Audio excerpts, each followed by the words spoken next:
Hello everyone, welcome to study IQ PCS। This is Suraj Chaudhary. आज की class में हम लोग चर्चा करेंगे फंडामेंटल राइट्स यानी कि मौलिक अधिकार, जो हम पहले से पढ़ते आ रहे हैं।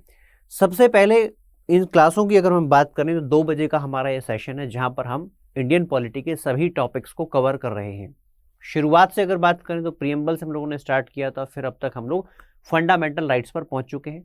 मौलिक अधिकार के संबंध में हमारी पहले 2 क्लासें भी हो चुकी हैं, जिनमें मैंने आपको बताया था कि अगर हम मौलिक अधिकारों की बात करें तो आखिरकार हमारे जीवन के अंदर कुछ अधिकार होते हैं जिनको हम लीगल राइट्स और साथ में कॉन्स्टिट्यूशनल राइट्स के नाम से जानते हैं, यानी कि कानूनी अधिकार और संवैधानिक अधिकारों के नाम से जानते हैं। अब इन दोनों के बीच में क्या डिफरेंस होता है, इसकी चर्चा हम पहले क्लासेस में कर चुके हैं।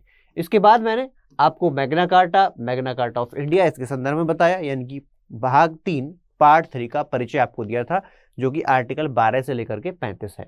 इसके बाद जो है हमने आपको बताया कि ये जो पार्ट 3 है ये हम लोगों ने यूएस कॉन्स्टिट्यूशन से लिया, और जिसका मकसद क्या है, मकसद है देश के अंदर रूल ऑफ लॉ को एस्टेब्लिश करना, उसकी सरकार को एस्टेब्लिश करना। ऐसा ना हो कि सरकार लोगों की बन जाए, किसी पॉलिटिकल पार्टी की बन जाए।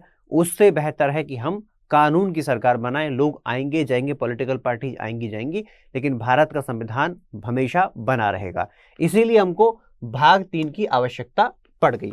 इसके बाद फंडामेंटल राइट्स क्या होते हैं, मौलिक अधिकार क्या हैं, इसकी डेफिनेशन मैंने आपको दी। ये पूरा मैं व्याख्या आपके सामने कर चुका हूं। और इसके बाद मैंने आपको बताया था कि अगर भारत के संविधान में हमें मौलिक अधिकार प्राप्त हैं तो ये मौलिक अधिकार कौन कौन से, जिसमें कि मैंने आपको 6 मौलिक अधिकार बताए थे। ये पूरा का पूरा टेबल आपके सामने मैंने डिस्कस किया था। और वैसे भी अगर आप पेपर की तैयारी कर रहे हैं, पीसीएस की तैयारी कर रहे हैं, तो आपसे एक्सपेक्ट किया जाता है कि ये सब आपको फैक्चुअल इन्फॉर्मेशन कम से कम होनी ही चाहिए। अब बात आती है इसके एक्सप्लेनेशन पार्ट की, तो एक्सप्लेनेशन पार्ट के लिए हम यहाँ पर आपके साथ जुड़े हुए हैं, आपके साथ लगातार बने हुए हैं। अब देखिए भाई, होता क्या है कि जब मैंने आपको मौलिक अधिकार पढ़ाया, उसके टाइप्स की चर्चा की, तो मैंने यहाँ पर आपको कुछ मौलिक अधिकारों की शुरुआत की थी, जिसमें कि आर्टिकल 14, जहां पर इक्वलिटी बिफोर लॉ और इक्वल प्रोटेक्शन ऑफ लॉ, विधि के समक्ष समता और विधि का समान संरक्षण, आर्टिकल 14 में मैंने आपको बताया। इसके बाद आर्टिकल 15 में मैंने बताया था कि कुछ खास मामलों में, याद सुनिएगा ध्यान से, कुछ खास मामलों में राज्य अपने नागरिकों में केवल कुछ खास आधारों पर भेदभाव नहीं करेगा। जहां पर ऐसा नहीं कि स्पेशल प्रोविजंस नहीं बन सकते, स्पेशल प्रोविजंस बन सकते हैं महिलाओं के लिए, बालकों के लिए, साथ में पिछड़े वर्गों के लिए, इसमें SC ST OBC ये सभी आ जाते हैं। इसके बाद में पब्लिक एम्प्लॉयमेंट के अंदर क्या याद रखना, पब्लिक एम्प्लॉयमेंट, सरकारी रोजगार के क्षेत्र में राज्य जब भी कोई नीति बनाएगा तो अपने नागरिकों में केवल कुछ खास आधारों पर भेदभाव नहीं करेगा। लेकिन इसका मतलब नहीं कि विशेष प्रावधान नहीं बन सकते, विशेष प्रावधान बन सकते हैं। इसका वर्णन करते हुए मैंने लास्ट क्लास में एक्सप्लेन किया था कि आरक्षण क्या है, भारत के अंदर आरक्षण नीति कैसे लागू की गई है। ये सभी बातें हम लोग लास्ट क्लास में कर चुके हैं। अब अगर हम आज की क्लास की बात करें तो आज की क्लास हम लोग शुरुआत करेंगे आर्टिकल 17 से, लेकिन उससे पहले आप लोगों के लिए एक जरूरी सूचना, जो बच्चे UPSC IAS की तैयारी कर रहे हैं या करना चाहते हैं, कई बार ऐसा होता है कि बच्चे के पास प्रॉपर मेंटरशिप नहीं होती, फंड्स नहीं होते और बच्चा अपने सपनों को साकार नहीं कर पाता है। लेकिन अब आपको चिंता करने की आवश्यकता नहीं है। स्टडी IQ के द्वारा आपके सपनों को साकार करने के लिए यहाँ पर मॉर्निंग बैच 2 जो है लॉन्च किया गया है। सुबह 8 बजे से ये बैच शुरू होता है, और इसकी जो टाइमिंग के साथ साथ अगर डेट देखें तो डेट होती है 11 जुलाई 2022 से। फी अगर आप देखेंगे तो फी में अगर आप ये सूरज लाइव कोड लगाते हैं तो आपको ये बैच मात्र 18,999 रुपये में मिल जाएगा। तो अभी जाकर के आप इसको सब्सक्राइब कर सकते हैं, या जो बच्चा तैयारी कर रहा है आप उससे रेकमेंड कर सकते हैं। इसके बाद चलते हैं हम अपनी आज की क्लास का सब्जेक्ट मैटर शुरुआत करेंगे, यानी कि आज की क्लास में हम लोग शुरुआत करेंगे हमारे अगले मौलिक अधिकार की। देखिए, जब हम मौलिक अधिकारों की बात करते हैं तो आपको पता है कि 6 कैटेगरी के मौलिक अधिकार हैं, जिनमें सबसे पहला राइट टू इक्वलिटी, समता या समानता का अधिकार है, जो आर्टिकल 14 से लेकर 18 तक है। आर्टिकल 14, 15, 16 तीन को तो हम डिस्कस कर चुके हैं। अब बच गया है आर्टिकल 17, 18। इसको जरा समझ लेते हैं। देखिए, आर्टिकल 17 की अगर हेडिंग को हम देखें तो यहाँ पर लिखा हुआ है अबॉलिशन ऑफ अनटचेबिलिटी, जिसे हम कहते हैं अस्पृश्यता का अंत। अब इस बात को समझ लीजिए। देखिए, होता क्या है कि हर समाज की अपनी विशेषता होती है, और विशेषता के साथ साथ अपनी कमजोरी भी होती है, या वहाँ पर अपनी समस्याएं भी होती हैं। अब भारत के साथ में कुछ एक स्पेशल प्रकार की समस्या, जिसे आप कहते हैं जातिवाद की समस्या। आप देखेंगे भारत के अंदर जातिवाद इतना प्रबल है कि इसने धर्मों को भी नहीं छोड़ा। जब इस्लाम भारत आया तो आप जानते हैं कि भारत के बाहर इस्लाम में कहीं कोई जातिवाद नहीं होता। सेक्ट तो अलग अलग हो सकते हैं, शिया सुन्नी, लेकिन जातिवाद नहीं होता। लेकिन भारत के अंदर जब इस्लाम आया तो जातिवाद उसके अंदर भी घुस गया और आज भी भारत के अंदर विराजमान है। बात समझ रहे हैं आप? तो ये जातिवाद की समस्या अगर हम देखें तो लंबे समय से है।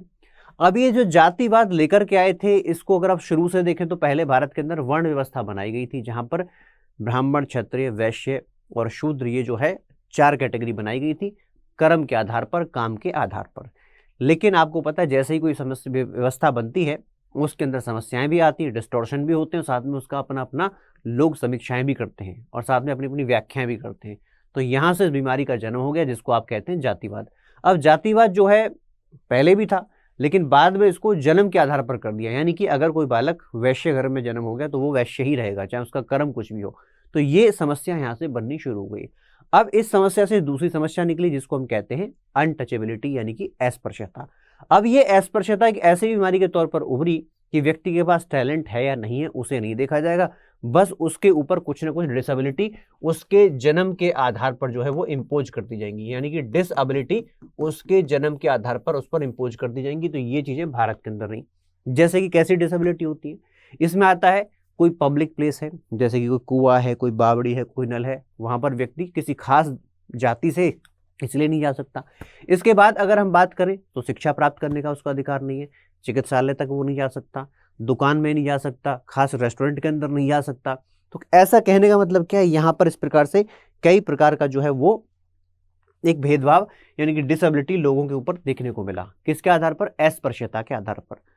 अब यार ये अनटचेबिलिटी क्या है, इसकी कोई डेफिनेशन अगर हम भारत के संविधान में देखें तो वो तो नहीं मिलती है, लेकिन इसके संदर्भ में हमारे न्यायपालिका का निर्णय जरूर मिल जाता है, जहां पर मैसूर हाईकोर्ट ने अनटचेबिलिटी के बारे में कुछ कहा।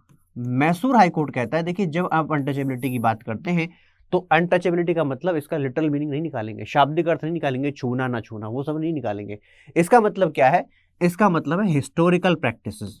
हिस्टोरिकल प्रैक्टिसेस जैसे कि किसी व्यक्ति को जाति के आधार पर ये कह दिया कि आप इस गली से नहीं निकलोगे, इस नलके से आप पानी नहीं लोगे, इस कुएं से आप पानी नहीं लोगे, इस बावड़ी की तरफ आप नहीं जाओगे। अगर ऐसी डिसेबिलिटी कोई भी एक्टिविटी इंपोज करती है तो उसे हम क्या कहेंगे कि ये आता है अनटचेबिलिटी के कैटेगरी में। तो मैसूर हाईकोर्ट ने ऐसा कहा था। तो ये तो रही बात की अनटचेबिलिटी क्या है। अब थोड़ा सा आगे चलते हैं। जब भारत के अंदर आज़ादी की लड़ाई हो रही थी तो उस समय पर इसको भी देखने को मिला था। जैसे कि वहां पर आप देखेंगे कि अंग्रेजों ने हमारा जो स्वतंत्रता का आंदोलन था उसको डिवाइड करने के लिए हर प्रयास किया, जहां पर 1932 में रैमसे अवार्ड, इसको आप जानते हैं, यानी कि दलित वर्ग के लिए अलग से इलेक्टोरेट की व्यवस्था की गई। ये कहा गया कि अगर कोई कैंडिडेट दलित वर्ग से है तो उसका जो वोटर होगा वो भी दलित वर्ग से होगा। ये क्या था? डिवीजन करने की शुरुआत की गई थी।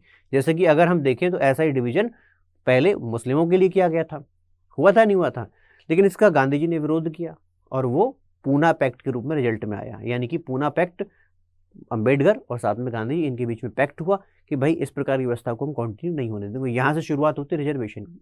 तो जैसे ही हम आज़ाद हुए तो एक बात तो तय थी कि हमको रिजर्वेशन भी कंटिन्यू करना है और ये जो दलित वर्ग के ऊपर बिना मतलब की डिसेबिलिटी इंपोज की गई है, इस डिसेबिलिटी को भी हमको हटाना है। ये बात तो तय की गई थी। अब जब भारत का संविधान बना तो भारत के संविधान में हमने आर्टिकल 17 जोड़ा और जोड़ करके कहा कि आपको क्या करना है, देश के अंदर अनटचेबिलिटी को खत्म कर देना है, इसको बिल्कुल हटाना है, ये दंडनीय होगा। लेकिन इस संविधान में लिखा गया है, इसके लिए कोई एक्ट नहीं था।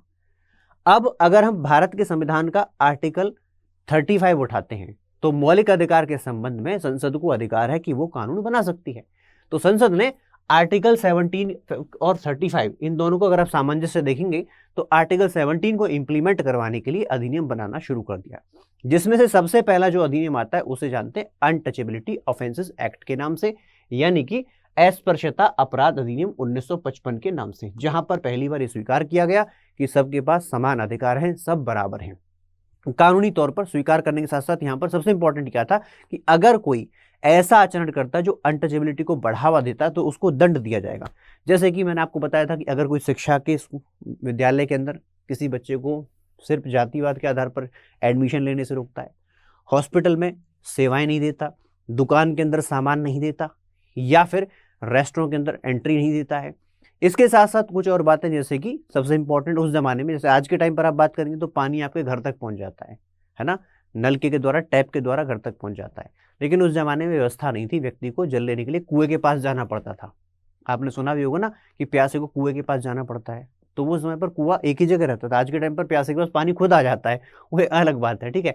तो मेरा कहने का मतलब क्या है, कहने का मतलब ये है कि उस समय पर इस व्यवस्था को लागू करवाना जरूरी था, क्योंकि कुछ बड़े लेवल पर समस्याएं देखी गई थी कि व्यक्ति खास जाति में पैदा हुआ, इसलिए उसे पानी नहीं भरने दिया जाएगा।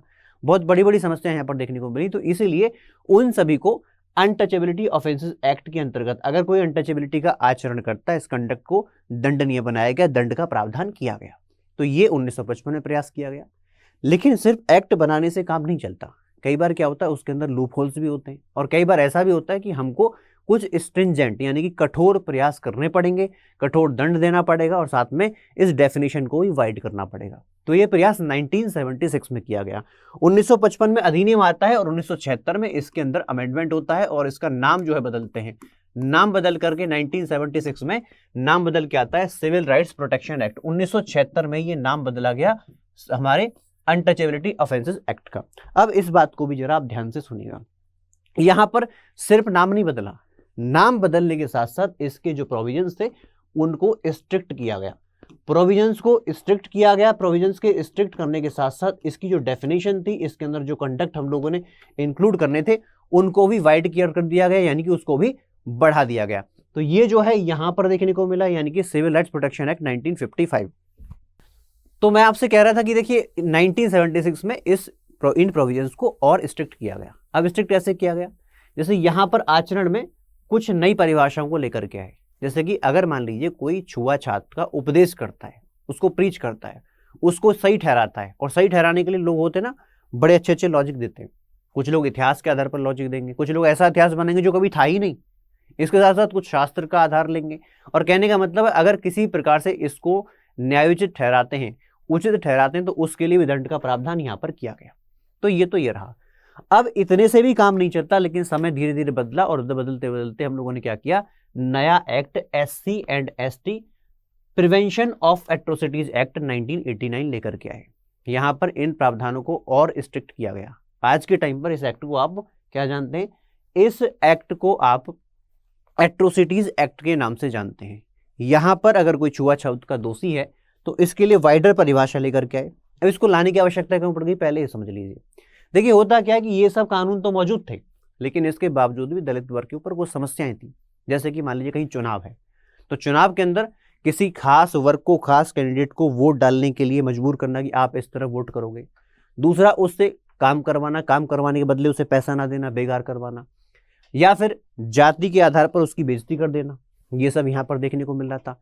और सिर्फ इतना ही नहीं, इसके अलावा बहुत सारे अपराध थे, जैसे कि उनका शरीर के आधार पर अपमान कर देना। जैसे मान लीजिए जूता पहन लिया तो उसका अपमान कर देना, अरे तुम इस जाति से हो, तुम ऐसे जूता कैसे पहन सकते हो, तो ऐसे करके उनका अपमान करना। तो कहने का मतलब क्या है, इन सब बीमारियों से छूट पाने के लिए हमने फिर से इसकी परिभाषा को बढ़ाया, और बढ़ा करके बड़े दंड यानी कि दंड को बढ़ा दिया। अब उसमें दंड क्या था, जैसे यहाँ पर कहा गया कि अगर कोई व्यक्ति इसका दोषी पाया जाता तो उसके लिए 6 माह से लेकर के 5 वर्ष तक के दंड का प्रावधान भी कर दिया गया। तो ये SC एंड ST एक्ट 1989 आया। तो कहने का मतलब है इस प्रकार से देश के अंदर से अस्पृश्यता को उखाड़ देने की बात की गई। लेकिन अगर हम आज के टाइम पर अदालत के अंदर, हमारा सुप्रीम कोर्ट हो, हाई कोर्ट हो, डिस्ट्रिक्ट कोर्ट हो, कहीं पर भी अगर हम मामलों को देखते हैं तो यहाँ पर सबसे बड़ी समस्या क्या है, सबसे बड़ी समस्या है कन्विक्शन।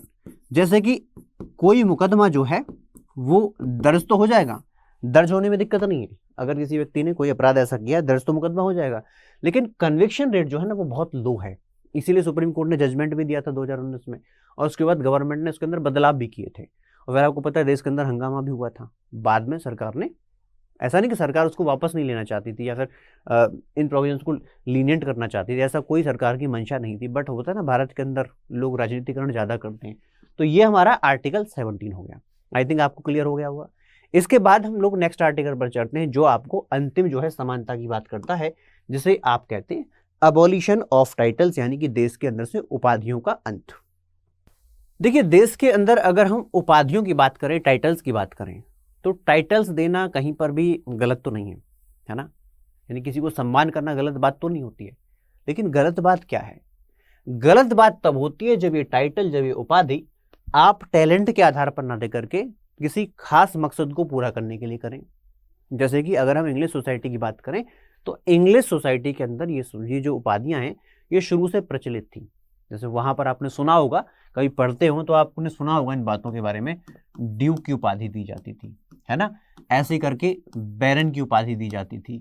बैरन के साथ साथ आपने नाइट की उपाधि सुनी होगी। नाइट के साथ साथ ज्यादा नहीं तो लॉर्ड तो आपने सुना होगा ना, लॉर्ड मैकाले, लॉर्ड मिंटो, ये सब तो सुना ही है। ये सब उपाधियां जो है अंग्रेजी समाज के अंदर दी जाती थी। उस समय पर वो मोनार्की हुआ करता था। बाद में 16वीं शताब्दी की बात करें तो यहाँ पर ब्रिटेन जाकर बनता है कॉन्स्टिट्यूशनल मोनार्की, यानी कि राजशाही तंत्र तो रहेगा लेकिन उसके साथ साथ वहाँ पर संविधान भी बनेगा, कानून के हिसाब से सरकारें चलेंगी। लेकिन इसके बावजूद भी वो है उन्होंने इन सब चीज़ों को कंटिन्यू रखा। अब जब भारत के अंदर वो लोग आए, भारत पर अपना शासन उन्होंने शुरू किया, तो उन्होंने इस प्रथा को कंटिन्यू किया। लेकिन यहाँ पर उनका मकसद दूसरा था। यहाँ पर मकसद था डिवाइड करना, डिवाइड एंड रूल, लोगों को बांटो और बांट करके उन पर शासन करो। अब इसके लिए उन्होंने क्या किया, कई प्रकार की उपाधियां, जैसे कि आपने सुना भी होगा, आपने सुना होगा राय बहादुर की उपाधि, ठीक है, राय बहादुर। ऐसे ही करके राय साहब की उपाधि। राय साहब के साथ साथ आपने सुना होगा वीर बहादुर की उपाधि, ये सुना होगा आपने। राजा की उपाधि, उसके पास कोई सत्ता तो नहीं है लेकिन फिर भी राजा की उपाधि उसको दे दी। इसके साथ साथ आपने हिज हाइनेस, ये उपाधि भी जो है उन लोगों ने भारत के अंदर शुरुआत की। और सबसे इंपॉर्टेंट जो हम लोग सुनते हैं सर, सर, ये सर वो है ना, तो सर की उपाधि, वो टीचर वाला सर नहीं, ये सर की उपाधि उन लोगों ने शुरुआत कर दी थी भारत के अंदर। तो जब भारत का हम लोग स्वतंत्रता संग्राम लड़ रहे थे तो हमको एक बात पता थी कि यार ये डिवीजन जो है ना इसको बंद करना है। और फाइनली 1947 में धर्म के आधार पर भारत का डिवीजन हो गया। तो एक बात कंफर्म हो गई, किसी भी आधार पर भारत के अंदर लोगों के बीच में फूट नहीं होनी चाहिए, इसको खत्म करना है। और इसको खत्म करने के लिए हम लोगों ने तय किया कि हम लोग इस प्रोविजन को ही उड़ा देंगे, यानी कि भारत के अंदर कोई भी उपाधि नहीं दी जाएगी। कोई भी उपाधि, जरा ध्यान सुनिएगा, कोई भी उपाधि का मतलब क्या है, कोई भी उपाधि का मतलब है जो उपाधि वंश के आधार पर यानी कि हेरिडेटरी हो जाती है। जैसे कि ये सभी उपाधियों की बात करें तो ये सभी के सभी वो उपाधियां रही हैं जो कि हेरिडेटरी हो गई, जो कि हेरिडेटेड यानी कि वंशानुगत हो गई। तो ऐसी उपाधियों को हमने तय कर लिया कि हम अंत कर देंगे।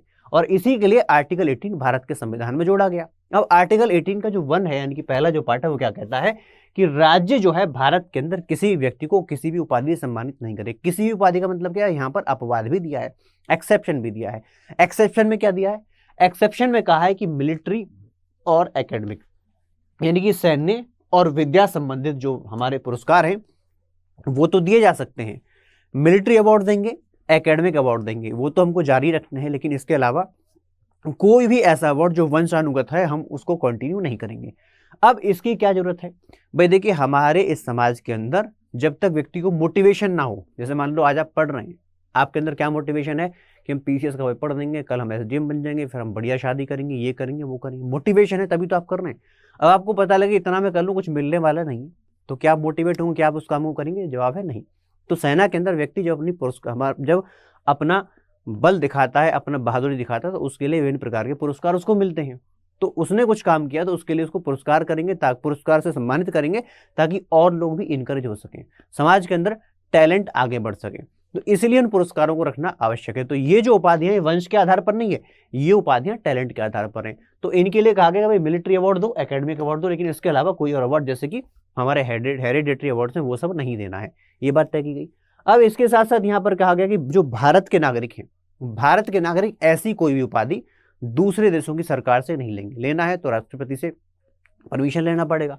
ऐसे ही करके मान लीजिए कोई व्यक्ति ऐसा है जो भारत का नागरिक नहीं है, भारत के अंदर जो है नौकरी करता है, सरकार की नौकरी करता है, सरकारी पद पर है, और अगर उसे कोई भी सरकार, बाहर की सरकार ऐसा कोई पद देना चाहती है, ऐसी कोई पद देना चाहती है, तो उसे धारण नहीं करना है।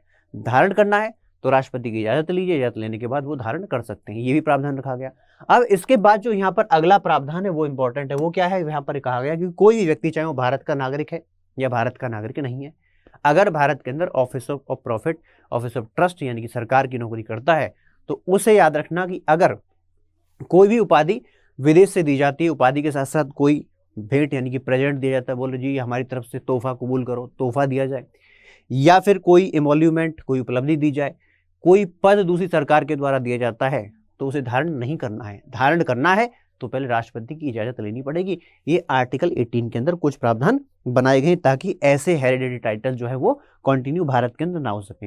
लेकिन एक बात ध्यान रखना, यहाँ पर ये जो मनाही, जैसे आर्टिकल 18(1) के अंदर जो प्रोहिबिशन लगाया गया है कि हेरिडेटरी टाइटल्स आप नहीं देंगे, ये सिर्फ राज्य पर है। सिर्फ राज्य पर मतलब क्या है? इसका मतलब ये कि बाकी अगर कोई संस्था भारत के अंदर ऐसा कोई अवार्ड देना चाहती है तो वो दे सकते हैं। अब होता भी है भारत के अंदर विभिन्न प्रकार के समाज होते हैं, वो समाज अपने यहाँ पर क्या करते हैं, ऐसी उपाधियां दिया करते हैं, तो उनको मनाही नहीं है, लेकिन भारत के अंदर राज्य को बिल्कुल मनाही है। अब कुछ लोग कहते हैं कि सर, कुछ लोग क्या करते हैं कि अपने नाम के सामने मिलिट्री वाला टाइटल जो उसको मिलता है उसको ऐड कर लेते हैं। तो याद रखना, उसकी कोई मनाही नहीं है अभी तक कि वो मिलिट्री टाइटल जो है लोग प्रीफिक्स सफिक्स किया करते हैं। हाँ, ये प्रीफिक्स सफिक्स वाला जो मैटर है ना कि नाम के सामने अवार्ड को लगा देना, वो किस संदर्भ में है? वो आता है हमारे यहाँ पर कुछ दिए जाते हैं नेशनल अवार्ड, जिनको हम लोग कहते हैं राष्ट्रीय अलंकरण। नेशनल अवार्ड्स भारत के अंदर दिए जाते हैं जिनको हम लोग कहते हैं राष्ट्रीय अलंकरण। क्या पढ़ेंगे आराम से यार? नेशनल अवार्ड्स, राष्ट्रीय अलंकरण हम लोग इनको कह देते हैं, राष्ट्रीय अलंकरण। अब यार ये जो राष्ट्रीय अलंकरण है ना, आप लोग जानते ही होंगे कि ये 4 प्रकार के होते हैं, जैसे कि भारत रत्न, पद्म विभूषण, उसके साथ साथ पद्म भूषण, और साथ में आता है चौथे नंबर पर पद्मश्री। ये राष्ट्रीय पुरस्कार हैं। जब भारत का संविधान बना तब तो थे नहीं, लेकिन इंदिरा गांधी की सरकार उस समय की कांग्रेस सरकार 1954 में इसको शुरुआत किया था। पंडित जी की सरकार थी, 1954 में इनको शुरुआत कर दिया गया। लेकिन कुछ लोगों ने विरोध किया और ये कहा कि भाई ये जो आप अवार्ड शुरू कर रहे हैं, ये अवार्ड कहीं ना कहीं आर्टिकल 18(1) का उल्लंघन है। यहाँ पर आपने कहा कोई भी अवार्ड नहीं देंगे मिलिट्री और एकेडमिक अवार्ड के अलावा, ना तो मिलिट्री अवार्ड है ना एकेडमिक अवार्ड है, तो ये असंवैधानिक है। जब इसका विरोध होना शुरू हुआ तो विरोध इस स्तर पर पहुंच गया कि जब सरकार बदली 1877 में, जब मोरारजी देसाई की सरकार आई तो इनको बंद कर दिया गया, और जब बंद कर दिया गया तो फिर चीजें बंद हो गई। उसके बाद इंदिरा गांधी वापस आती हैं, आपको पता है इमरजेंसी के बाद मोरारजी देसाई की सरकार आई थी, वो सरकार सस्टेन नहीं हो पाई और जल्दी जल्दी प्रधानमंत्री बदलने की जब बारी आई तो अंत में इंदिरा गांधी भारत की प्रधानमंत्री बन गई। और जब इंदिरा गांधी प्रधानमंत्री बनी तो 1980 में उन्होंने इन राष्ट्रीय अलंकरण को जारी रखा, बोला कि चलने दो, कोई दिक्कत वाली बात नहीं है। लेकिन बात यहीं पर नहीं रुकती है, ये मामला सुप्रीम कोर्ट तक पहुंच गया, और जब मामला सुप्रीम कोर्ट तक पहुंच गया तो 1996 में एक मुकदमा आता है जिसे हम कहते हैं बालाजी वर्सेस भारतीय संघ, यानी कि यूनियन ऑफ इंडिया। 1996 का मामला है जहां पर राष्ट्रीय अलंकरण यानी कि नेशनल अवार्ड्स को लेकर के सुप्रीम कोर्ट ने व्यापक व्याख्या की और व्याख्या करते हुए अपना निर्णय सुनाया। देखिए, अगर हम भारत रत्न की बात करें तो भारत रत्न क्यों दिया जाता है? भारत रत्न दिया जाता है कि यदि किसी व्यक्ति ने साइंस के क्षेत्र में, साइंस, आर्ट, लिटरेचर, इन क्षेत्रों में अगर किसी व्यक्ति ने विशेष योगदान दिया है, विशिष्ट योगदान दिया है, तो उसे भारत रत्न से सम्मानित किया जाएगा। इसके बाद अगर किसी व्यक्ति ने बाकी क्षेत्रों में विशिष्ट योगदान दिया है तो उनके लिए पद्म विभूषण, पद्म भूषण, पद्मश्री अवार्ड दिया जाता है। तो सुप्रीम कोर्ट ने इस बात को कहा कि देखो, ये जो हम अवार्ड देख रहे हैं, ये अवार्ड हेरिडेटरी नहीं है, वंश के आधार पर नहीं है, ये तो व्यक्ति ने कुछ योगदान समाज के अंदर दिया है, इसलिए हम उसको सम्मानित कर रहे हैं।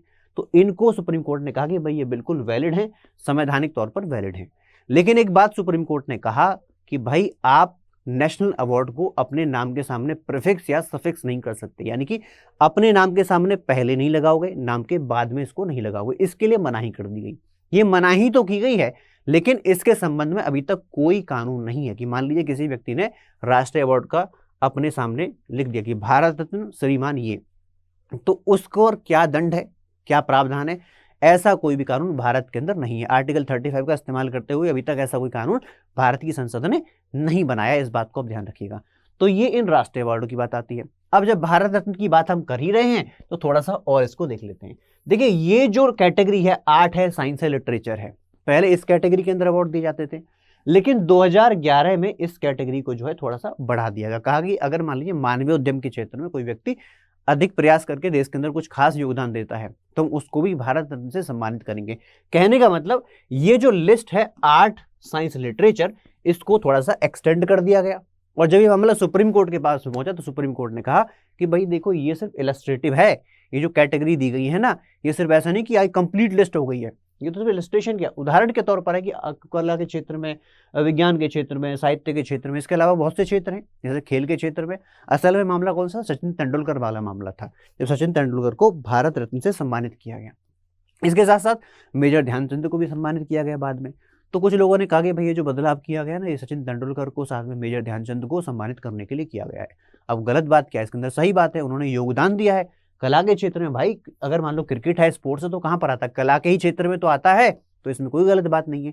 तो ये है भारत के अंदर उपाधियों का मैटर की अगर संविधान को देखें तो संविधान उपाधियों के संदर्भ में क्या कहता है और वर्तमान में इसके क्या प्रावधान है। अगर क्वेश्चन की बात करें तो क्वेश्चन यहीं से आएगा, तो कोई इसमें तकलीफ वाली बात आई थिंक नहीं होनी चाहिए। अगर कोई क्वेश्चन आपका रहता है तो मैं सेशन के एंड में अपने ईमेल एड्रेस साथ में जो अपना सोशल मीडिया एड्रेस है वो आपके सामने शेयर करता हूं, तो उसको जरूर आप लोग जो है रेस्पॉन्ड मुझे कर सकते हैं।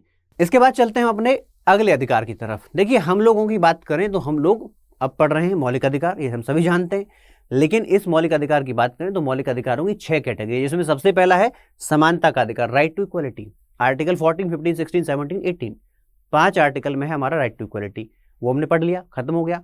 अब पढ़ेंगे हम लोग राइट टू फ्रीडम, स्वतंत्रता का अधिकार, आजादी का अधिकार। होता है ना भारत के अंदर, आप कह दो बोले आजादी, तो आजादी शब्द से लोग गलत समझ जाते हैं, आजादी का मतलब यार तो कुछ गलत मांग रहा है। देखिए आजादी शब्द बहुत ही प्रॉपर शब्द है, अगर इसका हम सही इस्तेमाल करें तो, है ना। आजादी तो खुद भारत के संविधान के अंदर लिखा हुआ है, प्रियम्बल आप पढ़ेंगे तो लिबर्टी दी गई है, लेकिन लिबर्टी का मतलब ये नहीं कि हम लोग यहाँ से भारत से अलग आजादी चाहते हैं, भारतीय संघ से आजादी नहीं, भारत के अंदर रहते हुए बहुत सारी बीमारियां ऐसी जिनसे हमें आजादी चाहिए, जैसे कि छुआछूत हम लोगों ने पढ़ा, इससे आजादी चाहिए समाज को, तो कोई गलत बात नहीं है, ठीक है। तो आजादी का अधिकार यानी कि स्वतंत्रता का अधिकार भारत के संविधान में दिया गया है, आर्टिकल 19, 20, 21, 22 4 आर्टिकल्स में दिया गया है, जिसमें कि आर्टिकल 19 आता है freedom of speech and expression, वाक एवं अभिव्यक्ति की आजादी। आर्टिकल 20 के अंतर्गत आता है protection in respect of conviction for offences, दोष सिद्धि के संदर्भ में संरक्षण। मान लीजिए किसी व्यक्ति ने कोई कार्य किया, वो कार्य अपराध की श्रेणी में आ गया, तो उसके लिए उसको क्या प्रोटेक्शन मिलेगा वो। इसके साथ साथ अगर हम आर्टिकल 21 की तरफ जाएं तो मैं कह सकता हूं कि अगर पूरे भारत के संविधान को हम सभी आर्टिकल्स को देखें तो आर्टिकल 32 के साथ साथ कोई अगर आर्टिकल सबसे इंपॉर्टेंट है तो आर्टिकल 21 है। वो आपको बेसिक राइट देता है, राइट टू लाइफ का। जैसे मान लीजिए हमारे पास प्राण है, लाइफ है, तो प्राण हमारे कोई छीन नहीं सकता, लाइफ हमसे कोई छीन नहीं सकता। आर्टिकल 21 इस बात की गारंटी देता है, और आर्टिकल 21 इस बात की भी गारंटी देता है कि मान लीजिए आपके पास कोई प्राण प्रिय है, समझ रहे हैं आप बात को, पार्टनर ऑफ चॉइस, है ना, तो ऐसे अधिकार भी आपको आर्टिकल 21 से इन्फर्ड होकर व्याख्या के द्वारा निकाले गए हैं। इसके साथ साथ यहाँ पर पर्सनल लिबर्टी की बात की गई है। भाई आप एक इंसान हैं, आपके अपने अधिकारों में आपकी आज़ादी का भी अधिकार है। ऐसा ना हो कि आप किसी के खिलाफ कोई बात कह जाए, आपको उठा करके ऊपर कोठरी में बंद कर दिया जाए, या फिर पुलिस आपको उठा करके जेल के अंदर बंद कर दे, तो उसके खिलाफ भी आपके पास अधिकार है, जिसको आप कहते हैं right to personal liberty, article 21 में ही दिया गया है। इसके बाद आर्टिकल 22 के अंतर्गत आता है प्रोटेक्शन इन रेस्पेक्ट किस संदर्भ में, अरेस्ट एंड डिटेंशन, अरेस्ट कैद, गिरफ्तारी और कैद के संबंध में संरक्षण। किसी व्यक्ति को पुलिस ने गिरफ्तार कर लिया, कैद कर लिया, तो गिरफ्तार कैद होने के बाद उसके भी कुछ अधिकार होते हैं। ऐसा नहीं कि वो कोई वस्तु उठा करके उसको क्या करो, बोरी के अंदर पैक करके जेल के अंदर डाल दो, ऐसा नहीं हो सकता। तो याद रखना ये 4 आर्टिकल्स में अधिकार दिए गए जिनको आप कहते हैं राइट टू फ्रीडम।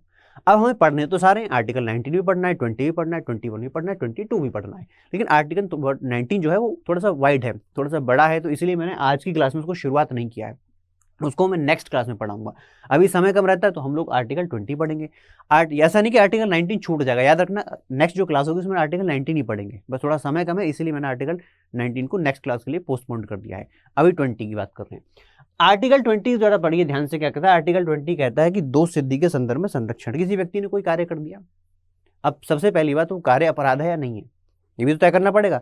मैं पढ़ा रहा हूँ, कोई गलत बात नहीं है, आप पढ़ रहे हैं, कोई गलत बात नहीं, क्या ये अपराध है? नहीं है।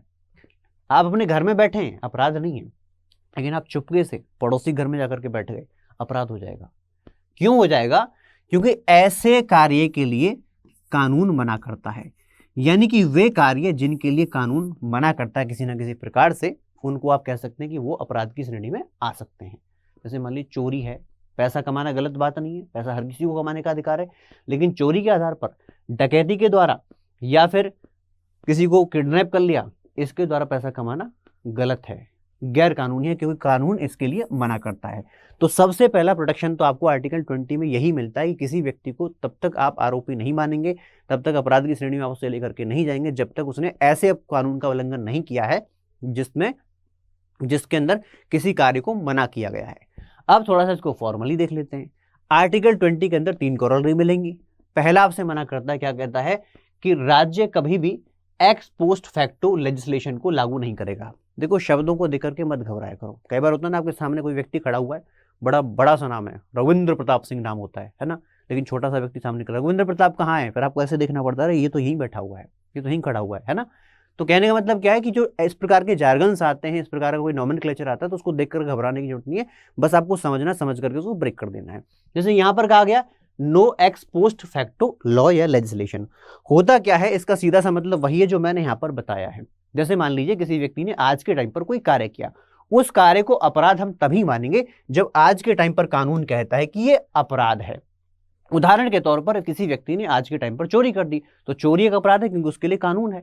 एग्जाम्पल मैंने आपको दूसरा दिया कि आप अपने घर में बैठे, कोई अपराध नहीं है, मजे से बैठ सकते हो, लेकिन हाँ किसी घर में जाकर छुप करके बैठ गए तो फिर आपके ऊपर मुकदमा लग जाएगा आईपीसी के तहत, क्योंकि किसी का तुमने ट्रेस पास किया, घर के अंदर जबरन घुस गया, है ना जी, फिर पता नहीं क्या कौन सी धारा है वो आपके ऊपर लगवाएगा, तो वो मना किया गया है। इसका एक तो मतलब ये बन जाता है। दूसरा, यहां पर एक्स पोस्ट फैक्टो लेजिस्लेशन का दूसरे शब्दों में अगर मैं कहूं तो इसका मतलब ये बनता है कि जब भी कानून बनाओगे, एक चीज और समझ लीजिए, इस पॉइंट पर आने से पहले एक चीज और समझ लेते हैं। देखिए, जब भी हम भारत के अंदर कानून की बात करते हैं, दुनिया के अंदर कानून की बात करते हैं, तो ये कानून 2 प्रकार के होते हैं। सबसे पहला कानून होता है जिसे आप कहते हैं दीवानी कानून, ठीक है, इसको आप इंग्लिश में कहते हैं सिविल लॉ। दूसरा होता है हमारा फौजदारी, जिसे आप अपराधी कानून कहते हैं, और इसे आप लोग यहां पर इंग्लिश में क्रिमिनल लॉ के नाम से जानते हैं। अब इसको जरा समझ लीजिए, इन दोनों में क्या फर्क है।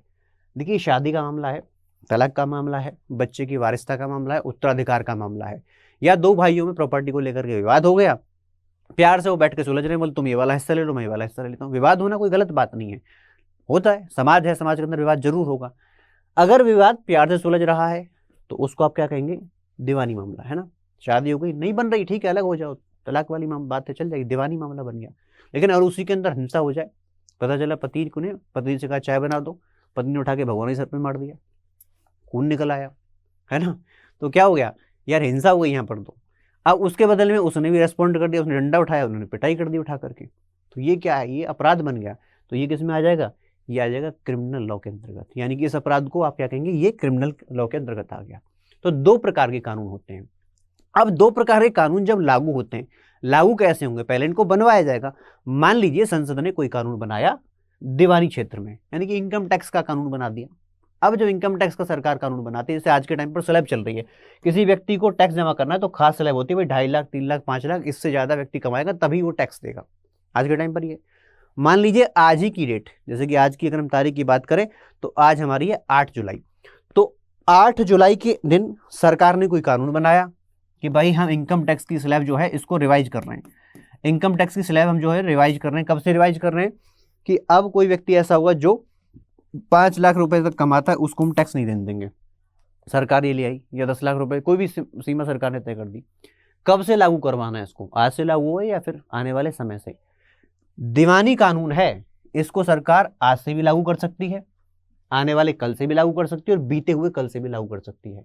यानी कि दीवानी कानून को रिट्रोस्पेक्टिव, ध्यान सुनना, दीवानी कानून को रिट्रोस्पेक्टिव, जिसको आप हिंदी में कहते हैं भूतलक्षी, पिछली डेट से लागू किया जा सकता है ना। लेकिन आर्टिकल 21 कहता है कि जब भी कोई क्रिमिनल लॉ लेकर के आते हैं, ये क्रिमिनल लॉ भूतलक्षी, पिछली डेट से लागू नहीं होगा। अगर ऐसा कोई कानून 8 जुलाई को बनता है तो या तो 8 जुलाई से लागू होगा या फिर इसके आने वाले बाद के समय से लागू होगा, पहली डेट पर कभी नहीं जाएगा। इसकी मनाही सीधा सीधा हमारा आर्टिकल 21 कहता है। याद रखना, किस क्षेत्र में, क्रिमिनल लेजिस्लेशन के क्षेत्र में। ये बात समझ में आती है। दूसरी बात समझ लीजिए, दूसरा यहाँ पर आर्टिकल 21 कहता है कि यदि किसी व्यक्ति ने कोई कार्य कर दिया है और वो कार्य अपराध की श्रेणी में आता है तो उसको सजा तो मिलेगी, पनिशमेंट तो होना है। पनिशमेंट कितना होना है? आर्टिकल 21 कहता है, 20 उसका 21 कहता है कि देखो ऐसा है, जब आप पनिशमेंट देंगे तो उतना ही पनिशमेंट देना है जितना कि आज के टाइम पर कानून के अंदर लिखा हुआ है। जैसे कि एग्जांपल देता हूं मैं, आईपीसी की धारा 379A के अंतर्गत यदि कोई व्यक्ति चोरी करता है तो उसके लिए सजा 3 वर्ष तक, अधिकतम 3 वर्ष तक हो सकती है, मैक्सिमम 3 वर्ष तक हो सकती है। ठीक है, अब चोरी चाहे छोटी हो चाहे बड़ी हो, चाहे किसी ने मान लीजिए घर में घुस करके 100 रुपया निकाल लिया या 1 लाख रुपए निकाल दिया, तो चोरी की बात आएगी तो इसमें अधिकतम सजा 3 वर्ष तक हो सकती है। ऐसा नहीं कि इसने 1 करोड़ की चोरी की है तो उसको उठा करके 4 वर्ष के लिए डाल दो जेल के अंदर, ऐसा नहीं किया जा सकता। चाहे वो चोरी आम व्यक्ति के घर में है, चाहे किसी अधिकारी के घर में है, चाहे किसी नेता के घर में है, चोर को दंड क्या मिलेगा? अधिकतम 3 वर्ष का मिलेगा। यही कहा गया कि जितना कानून के अंदर दंड बताया गया है उससे ज्यादा दंड नहीं मिलना चाहिए। लेकिन एक मजेदार बात सुनो, मजेदार बात क्या है, आज के टाइम पर यह सजा है। मान लीजिए 8 जुलाई को किसी व्यक्ति ने चोरी की, उसको सजा हो गई, भाई एक काम करो, तुमने चोरी की है, हम तुमको, अदालत ने कहा कि हम तुमको 2 वर्ष के लिए जेल के अंदर पटक देते हैं। अब हुआ क्या, अगस्त के अंदर सरकार ने इस कानून के अंदर बदलाव कर दिया। सरकार ने क्या कहा, सरकार ने 1 अगस्त को कानून बनाया, कानून बना करके कहा कि चोरी की जो अधिकतम सजा है वो तो 1 वर्ष तक हो सकती है, इससे ज्यादा हो ही नहीं सकती। नया प्रावधान क्या आया? 1 वर्ष तक का। अब सजा कम हुई है तो याद रखना इसका ये फायदा उठा सकता है। अब ये नहीं कह सकता इसका फायदा नहीं उठाएगा, इसका फायदा उठा सकता है। इसकी सजा 2 वर्ष से 1 वर्ष हो सकती है, बात समझ रहे हैं? हाँ, लेकिन अगर सजा ज्यादा हो रही है तो फिर वो लागू नहीं होगा, रिट्रोस्पेक्टिव इफेक्ट से भी लागू नहीं होगा, याद रखना। तो ये पहला इसका प्रावधान है। अब इसी के अंदर दूसरा प्रावधान क्या कहता है, ये आर्टिकल दूसरा प्रावधान कहता है no double jeopardy. No double jeopardy का मतलब है दोहरी क्षति नहीं। अरे किसी व्यक्ति ने चोरी कर ली तो कितनी बार सजा होगी उसको? एक अपराध के लिए 1 ही बार तो जेल होगी, चाहे वो ब्रिटिश सोसाइटी हो चाहे वो अमेरिकन सोसाइटी हो, एक अपराध के लिए 1 ही सजा है ना। इसको बोलते हैं कि नो डबल जेपर्डी। जैसे कि मान लीजिए कोई व्यक्ति अधिकारी बन गया, पीसीएस की तैयारी की, अधिकारी बन, उसके बाद बन गया, फिर बोले कि दहेज लेंगे। अब दहेज के मामले में पकड़ा गया वो, ठीक है, तो कितनी बार सजा दोगे आप उसको? 1 ही बार तो सजा दे सकते हैं उसे, एक अपराध के लिए आप उसे 1 ही बार सजा दे सकते हैं, ज्यादा सजा हम उसको नहीं दे सकते हैं। तो नो डबल जेपर्डी। दूसरा क्या कहा गया है, ओनली क्रिमिनल लेजिस्लेशन में। कहां पर है ये बात? सिर्फ क्रिमिनल लेजिस्लेशन के लिए लागू होती है, याद रखना। जैसे मान लीजिए अगर किसी व्यक्ति की हम बात कर रहे हैं, अधिकारी है, उसने रिश्वत ले ली तो भ्रष्टाचार के आरोप में पकड़ा गया। अब जो डिपार्टमेंट प्रोसीडिंग करेगा, याद रखना डिपार्टमेंट की जो प्रोसीडिंग्स है वो लेजिस्लेशन, यहां पर डबल जेपर्डी के अंतर्गत नहीं आएंगी, क्योंकि नौकरी से भी हटाया जाएगा और बाद में करप्शन के लिए जो एक्ट है उसके अंतर्गत उसको सजा भी दी जाएगी। तो वो डबल जेपर्डी की कैटेगरी में नहीं आएगा, दोहरी क्षति की कैटेगरी में नहीं आएगा। इसको बात को आपको ध्यान रखना है। इसके बाद अगर हम इसका तीसरा क्लॉज देखें तो यहां पर कहा गया है नो सेल्फ इंक्रिमिनेशन। किसी व्यक्ति को उसके अपने ही खिलाफ गवाही देने पर मजबूर नहीं कर सकते। जैसे किसी व्यक्ति ने अपराध किया, अपराध करने के बाद अदालत में कह दिया हाँ जी मैंने मर्डर किया है, तो अगर वो अपनी इच्छा से कह रहा है तो एक्सेप्ट किया जाएगा। लेकिन हाँ, ऐसा नहीं कि पुलिस वाले बोले काम करो उल्टा लटकाओ इसको तारे दिखाते हैं, होता है ना ऐसा, इसको बोलते हैं 3rd डिग्री टॉर्चर। और जब 3rd डिग्री टॉर्चर होता है तो व्यक्ति कुछ भी कहने को तैयार है, हाँ जी बोले मैंने ही किया है ना। या फिर दूसरी, ये तो फिजिकल दबाव हो गया, दूसरा दबाव मेंटल दबाव, बोले तुम सही बोल दो नहीं तो तुम्हारे परिवार को मुठवा देंगे, ऐसा हो सकता है। तो दबाव में उससे कोई भी गवाही नहीं दिलवानी है। अगर ऐसी दवाई होती है तो फिर उसको जो है न्यायपालिका मानती ही नहीं है। तो नो सेल्फ इंक्रिमिनेशन। लेकिन इसका मतलब कहीं ये वक्त नहीं है कि व्यक्ति जांच के समय पर कोई कॉपरेट ही ना करे। जांच के समय पर उसके द्वारा कॉपरेशन जरूरी है। जैसे मान लीजिए व्यक्ति ने कोई अपराध कर दिया, अपराध के समय में जो पुलिस उससे पूछताछ करेगी वो तो उसको बताना ही पड़ेगा ना। जैसे मान लीजिए कोई डॉक्यूमेंट मांगला, बोले तुम कौन हो, तुमने अपराध किया है नहीं किया है, तुम्हारी फिंगरप्रिंट मैच किए जाएंगे, तो क्या किया जाएगा, फिंगरप्रिंट का सैंपल उसको देना पड़ेगा, मना नहीं कर सकता वो। हाँ, कुछ और टेस्ट है, जैसे पॉलीग्राफी टेस्ट है, उसको नशे में इंजेक्शन लगा दिया, बोले तुम्हारी आंखें बंद हो गई, जो हम पूछेंगे तुम बताओ। एसिड ब्रेन मैपिंग, इस प्रकार के टेस्ट के लिए अदालत ने बिल्कुल मना ही किया गया है, ठीक है। तो ये हमारा क्या होता है, protection in respect of conviction for offences, दोषसिद्धि के संदर्भ में संरक्षण। इन बातों को अपने को ध्यान रखना है। तो आज की क्लास में हम लोगों ने आर्टिकल 17 पढ़ा, आर्टिकल 18 पढ़ा, उसके बाद आर्टिकल 19 को हमने for the time being skip कर दिया, छोड़ा नहीं, स्किप कर दिया। नेक्स्ट क्लास में आर्टिकल 19 पढ़ेंगे। उसके बाद हमने आर्टिकल 20 को भी कवर किया है। तो ये अपने 3 आर्टिकल कवर हो गए। अब कैसे क्वेश्चन इसमें से बन सकते हैं, वो 9 बजे वाली सीरीज चल रही है, बुक बैंक सीरीज, कैसे क्वेश्चन आ सकते हैं पीटी के लिए। मेंस में कैसे क्वेश्चन आ सकते हैं, तो 10 बजे हमारी चल रही है मेन सीरीज, यानी कि आपका सब्जेक्टिव हो या फिर एमसीक्यू हो, हर प्रकार के क्वेश्चन को हम लोग कवर करवाते हुए चल रहे हैं। और फिर इसके बावजूद भी आपके मन में कोई मंशा है, कोई सजेशन है, तो कमेंट बॉक्स में आप लिख सकते हैं। वहां पर भी आप शर्मा नहीं बोले मैं अपने नाम से नहीं लिखना चाहता, तो आप क्या कर सकते हैं, यहाँ पर मुझसे जुड़ सकते हैं मेरे सोशल मीडिया एड्रेसेस पर, यहाँ पर आप मुझे मैसेज कर सकते हैं। और इसके साथ साथ आप मुझे ईमेल भी कर सकते हैं मेरे ईमेल एड्रेस पर, यहाँ पर डेफिनेटली मैं आपको रेस्पॉन्ड करूंगा। हो सकता है एक दिन ना दे पाऊँ, 2 दिन ना दे पाऊँ, लेकिन डेफिनेटली आपको रेस्पॉन्ड जरूर करूंगा। तो चलिए इन्हीं शब्दों के साथ मैं आप लोगों से विदा लेता हूं, फिर मिलूंगा नेक्स्ट वीडियो में। लेकिन उससे पहले वीडियो अगर आपको पसंद आया है तो लाइक कीजिए, शेयर कीजिए और चैनल को सब्सक्राइब करना मत भूलिए। Thank you so much, bye bye, धन्यवाद।